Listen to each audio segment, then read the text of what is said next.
Tom Ostasek. The best advice I've gotten about writing was just take the time to write. Do not try to make it pretty. Do not try to correct it. Don't care what comes out. Just write and don't overthink it. Just get started writing something. And by the time you're done writing, you'll look back and realize you've communicated the feelings or expressed what was inside of you. Welcome to another episode of Write of Your Life, where life happens and life storytelling transforms it. Our show is brought to you by lifestorytelling.com. And guess what? You don't have to be a writer to write your life stories. Lifestorytelling.com will teach you how. If you've been through hell and lived to tell about it, or your family skeletons are poking out of the closet, you'll want to check it out at lifestorytelling.com. Today's guest, Tom Ostasek, is a podcast host, a writer, and a former professional golfer. The author of 2 books, The Putting Assassin and The Men's Divorce Playbook, Tom credits the journaling process he learned while trying to improve his golf game with helping refine his writing skills to complete 2 books. And he has 2 more in process. Tom, I'm going to let you tell a little bit more about yourself and share how your journaling intersects with life storytelling. Well, thanks, Stacy. I appreciate you having me on your podcast. Sure. So, yes, my love of golf transpired into me ultimately being a professional golfer for 6 years. And I started writing in a journal to help me figure out how to improve and how to have more self-awareness and how to process things, both good and bad. You know, and truthfully, that journaling, which I believe started just for golf purposes, I realized very quickly that it reflected my personal life and my personal issues and emotions and things I was dealing with. And so I inevitably had 2 journals, but quite often they were intertwined. And it's been a big part of my life ever, like you said, ever since I was 17, and I'm now 36. Yikes. I always enjoyed writing, especially when I was going through emotional challenges in relationships. I found, in fact, when I would look back and review some of my journals, typically they were about the negative or the difficult things I guess I could share with other people, but I found it therapeutic to write about and work through on my own and come to clarity and understanding. So it's, like I said, it's something I've done my whole life, and I think it's probably helped refine my writing skills because I've gone on in this last year to write a couple of books. There's 2 other books that I've started as well. It's apparently a part of who I am. That's fabulous. Now, the 2 books that you've written, one is called The Putting Assassin. It's a golf book, correct? Correct. And the other one is The Men's Divorce Playbook. And you have written that through a lot of experience, right? Yeah. So The Men's Divorce Playbook, I wrote about helping men cope with divorce. Mm-hmm. I've been through divorce. In fact, I was about 3 years removed from a divorce when one of my best friends was getting into a divorce. And so I inevitably was kind of reliving it through him, or at least helping him go through it, and realized that as I was helping other friends and men deal with divorce or relationships, I realized there was value in some of the things I was sharing with them. And if I could help them, maybe I could help more people than just those close to me, and ultimately put together this book. Right. Let me go back to age 17. When did you first pick up a journal, or what got you started journaling? I was obsessed with golf, and it was, I don't remember the specific instance, but I knew I would do whatever it took for me to be a professional golfer. And a coach advised it. It started with writing down things I was learning from a coach that I was taking lessons from. Around that time, I was an active reader, and I remember reading a book about somebody ultimately turning their journal into a book, and maybe that thought kind of inspired it, or at least encouraged it more. So tell me, what did yours look like, and where did you journal? Like on the golf course, afterwards, in the morning, in the evenings? It's a blue spiral notebook like you would find in any high school back in the late 90s. Right. And I would journal in the evenings typically. I still have the journal. In fact, I can't tell you the last time I picked it up, but I picked it up in the last couple of years, and I was shocked at how inspiring it was to read, and thinking to myself, oh my gosh, I was having these thoughts and these ideas. And because I did mention I wrote a lot about some of my struggles and challenges, Right. but I would read a lot of things that would be uplifting and motivating. And, we talked before this about you being a self-help junkie, and I am too. I was constantly reading books that would, in my mind, make me a better golfer, make me a better person, make me the best version of myself. And so I think I would take a lot of these thoughts and ideas and I would write them in my journal. And I've picked this thing up a couple of times and I've read through it and I'm like, wow, how inspiring that I said these things or I felt these things. And I love it. So yeah, it's a prized possession. Like I said, I still have it. I think we'd all be surprised at the insight into 16 to 17-year-old journals, kids' journals, that when they're processing things, they do have a wisdom. Yeah. Basically, your 17-year-old self is talking to your 35, 36-year-old self, right? When you journaled, did other people know you were journaling? Was it embarrassing to have a journal or not embarrassing, or it was just a self-help thing? Nobody really knew that I was doing that. I think I shared it with my dad. I had a unique relationship with my dad. At that age, 16, I moved across country to live with my dad, and really started over as a junior in high school, and then transferred my senior year to another high school and was the new kid again. So my junior and senior year, I was a new kid with not a lot of friends, but ultimately this kind of goes to my obsession. I was doing it because of golf. Right. I had these goals, and when I moved to California, that was part of why I was moving, was to pursue this goal. And then I transferred schools because I realized this other school had more to offer to me along my journey of becoming a professional. And so I didn't really have friends that saw this, but ironically, here I am now coaching kids, high school kids, college kids in golf, and I'm getting them to start journals, which, some of them are like, some who are less committed or disciplined or aspire to much more, they really don't have an interest or a need to journal. But I do know there are a couple students of mine who have big dreams, and absolutely, the more I work with them, the more I'm going to make that demand on them that they need to start journaling. Have you continued to journal throughout you've obviously been through a very tough divorce. Did you journal through that time period as well? I did, actually. Interesting enough, and I'm just coming to this conclusion right now. Yes, I did. And I turned to my journal, which is no longer the Spiral Notebook. It's this nice leather-bound journal. I did write some, but if we're being completely honest, I journaled through some of my most challenging, isolating, depressing moments or times when I was probably early 20s and figuring out life, and I journaled through that. And honestly, I felt as though, as difficult as my divorce was, I had enough self-awareness. I knew I was going to live through it, because I, in a sense, lived through worse.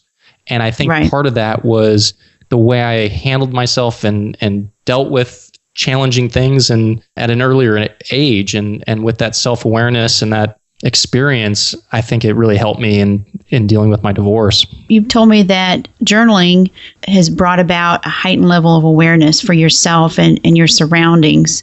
Tell me a little bit about that. How does that do that for you? Well, I'm somebody who thinks a lot, and it's probably, in some ways, that sounds, oh, well, good, he's very thoughtful. Well, no, I overthink and sometimes get stuck. And journaling is a great way for me to kind of quiet my mind. By one, I've now addressed these things and I've put them to paper and organize and get clarity.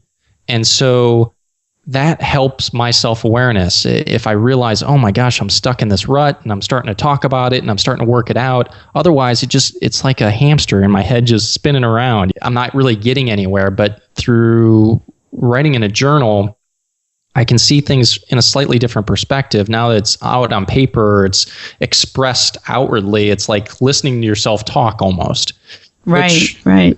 This may be embarrassing, but I've been known to do from time to time. But it's helpful, and for me, the journaling is kind of a way of talking out loud to yourself, and so it helps my self-awareness, and it helps me kind of work through things and figure things out.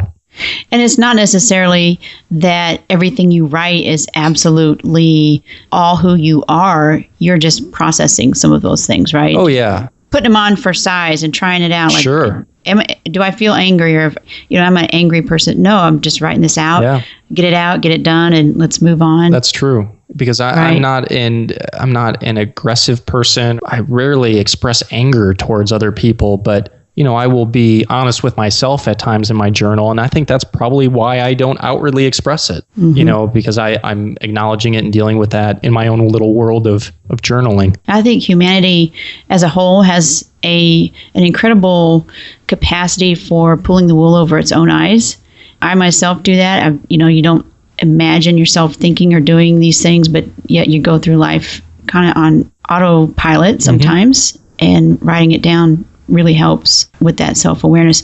Now, you say it also led to quicker improvements. Is that in golf? Yeah, I think that's golf and relationships. When you realize patterns are happening, when you're writing about the same thing, but yet different people. And the other thing I guess I haven't expressed too is part of what I was writing about were my goals, my hopes, my dreams. Right. And when I do that, or when anybody does that, it's like kind of planting a red flag on that thought, and it's it helps give you direction.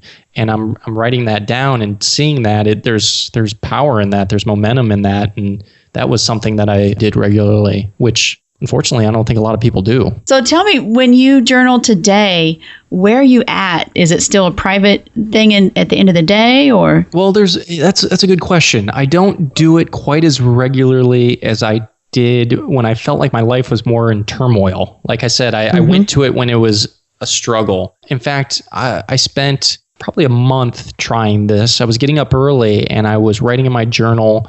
It was kind of like a gratitude journal. So I was starting my day writing down the things I was grateful for yesterday, the things I'm grateful for today, the things that made yesterday amazing, the things that I could do today to make today amazing. That was a neat practice. I enjoyed that.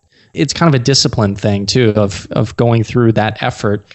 Putting things in your own handwriting I've come to this conclusion, a different level of your mind, your body, like kind of reacts differently to your actual handwriting. In fact, this may be along similar lines, but I've also taking a dry erase marker and writing on a mirror some of my goals. And that, to me, it's powerful to see my own handwriting, but then I'm also looking myself in the eye as I'm writing down the things I'm going to do or want to accomplish. And so I think there's a tremendous value in seeing your own handwriting, kind of taking it one step further and doing it in a mirror. So you have to look yourself in the eye, kind of a thing, like, okay, I'm, it just another level of it sinking in. But on another note, I do write. It's not journaling per se, but it's in the sense of wanting to share with others. Like the books I've written, I've started a couple others, and they've been very personal books. One is I've started on co-parenting. I'm super grateful for the relationship I have with my ex-wife in the sense of how well we co-parent. And I've had a number of people tell me you should write a book. And by about the 10th time I heard it, I was like, you know what? I've started writing. I should write a book. So I've been writing about that. Well, I haven't written lately about that, but I'm also writing a book to help inspire others and kind of, ultimately, I love to inspire others. I have a name for it and I have an idea, but it's really just getting started. And the name of the book that I have for it is called Pushing Off from the Bottom. And ultimately, it's about some of the struggles in my life and other people's lives of where when life looks like it's the worst and the most challenging, you get through it and you look back and and for me, I've been thankful for those times because it's brought about the most growth, the most clarity, and I'm the person I am today because of those scenarios. So that's kind of the inspiration for the book. So in a way, it kind of is like journaling, but for me, it's actually typing out to share with somebody else. Right. I know that you recommend journaling, and you are a mental performance coach to lots of folks in golf, in sports, and life. But a lot of people don't really consider themselves, or they struggle to consider themselves as a writer, or haven't thought very much about writing about their lives at all. What advice would you give them? Well, advice about writing about your life or whatever you're experiencing, whether it's journaling, tell yourself, no one's going to read this. I can just write whatever I want and just get started writing. And it might not be about anything. It might just be about, oh, I've got soccer practice this afternoon, or I got to pick up the kids from school, and just start the process. Right. And commit to it for a certain amount of time. Like, okay, I'm going to spend my mornings, I'm going to give it 15, 20 minutes, and I'm going to write what I'm grateful for, or just pick something and commit to it. Probably some of the best advice I got about writing was just commit to, I'm going to sit down and I'm going to write 2,500 words in a day or in this sitting, and not care what I write. It just needs to be written. I'm not going to review it. I'm not going to make sure it sounds good. I'm not going to make sure everything's spelled and my grammar's good. No, none of that matters. All that matters is getting out these thoughts, these feelings, whatever it is you're trying to express, without judgment, without critique. And I've heard of people taking off the backspace key out of their keyboard just so you can't go back. And so the first day I practiced that, I think my father sent me an article about, goals, or now that you're a writer, here's, how you avoid writer's block, or whatever it was. And I just remember them saying, just decide you're going to write 2,500 words today. And I remember another buddy telling me about this, don't worry about making it pretty. And those two things I applied, and I was shocked. I looked up and I'd written 3,500 words. And I'm like, oh, well, that wasn't that bad. And then I went back and I read it. Yeah, it was a little bit, it needed some work. But I realized ultimately it was like inspired thought. And I was like, ooh, there's something to this. And I did it again the next day. And my best advice would just be, don't be critical of what you're doing. Just commit to doing it, and commit to the time, and just write. Right. Just committing to anything like that is the first step. And even if it's just 5 minutes. Sure. There's actually studies done that if you just start that without the judgment, that's the hard part, without the judgment, after a while, the really good stuff starts coming out. The really important things. Your brain gets all those, hey, I don't know what I'm writing about. I don't know why I'm writing. You can even write that out, or if you're typing, type that out. After all of that junk is left and you're still writing, that's really the good stuff. Yeah, I agree with that. Well, what's one thing that you are really excited about in your writing or your business right now? You can find me on Twitter, Instagram. It's basically just my name, Tom Ostasic. And that's Ostasik. Correct. We'll also have those links in the show notes. If you're interested in any of my books, we talked about the Men's Divorce Playbook. You can go to themensdivorceplaybook.com. The other book I wrote, The Putting Assassin, was the first book I wrote. And basically it was to see if I could write a book. And it was something I know a lot about, being a professional golfer. And you can find it on Kindle. But ultimately, it was me proving to myself I can make my own book, and right. It was fun to write, and I've gotten some good feedback from that. So if you're a golfer out there, it's basically a fun golf psychology book. And that's Putting Assassin. Both those books, The Putting Assassin and The Men's Divorce Playbook, those are on Amazon? Yeah, they're on Amazon Kindle. If you're not a Kindle user, the Men's Divorce Playbook you can get from the website in the form of an ebook. And that's mensdivorceplaybook.com. Correct. And then I've got pages set up for that community as well on Facebook and Twitter. Excellent. And we'll put all of those in our show notes so you can have access to those. And Tom, thank you so much. I appreciate you spending time with us today and talking about journaling and how that's helped you in both the professional life and your personal life as well. And I'm really excited to share your information with our listeners. Well, thanks, Stacy. Appreciate you having me on, and look forward to talking to you again soon. Great information from Tom Ostasic. At the end of each episode, I peek into the Life Story Toolkit and share information on one particular tool that you might consider using if you're writing or would like to start writing about your life. The Life Story Toolkit is sponsored by LifeStorytelling.com, where you can find your life theme, discover where to start writing, and craft your life into a compelling story. This episode's Life Story Toolkit features a software tool called Keep Writing. This software is at keepwriting.boxjar.com, and we'll put the links in the show notes. It's a word processor that works like an old school typewriter. It doesn't let you delete. If you really have to, you can type over mistakes just like a real typewriter. The idea is that this will let you focus on productivity instead of endless polishing and on reaching your word count goals. It simply encourages you to keep writing. That's all we have for today, except for one thing. I've got some extra special good news this week. I got married to a most wonderful man and changed my name. So you'll see it as Stacy Brookman from here on out. I've definitely put him through the psychopath test, and I'm happy to say he passed with flying colors. He's pretty special. In an upcoming episode, I share the story of my past and why that was necessary. Hopefully, my story will give someone hope that there is abundant life after traumatic times. In our last episode, Kathy Nelson discussed some really practical tips for organizing and telling stories with your photos.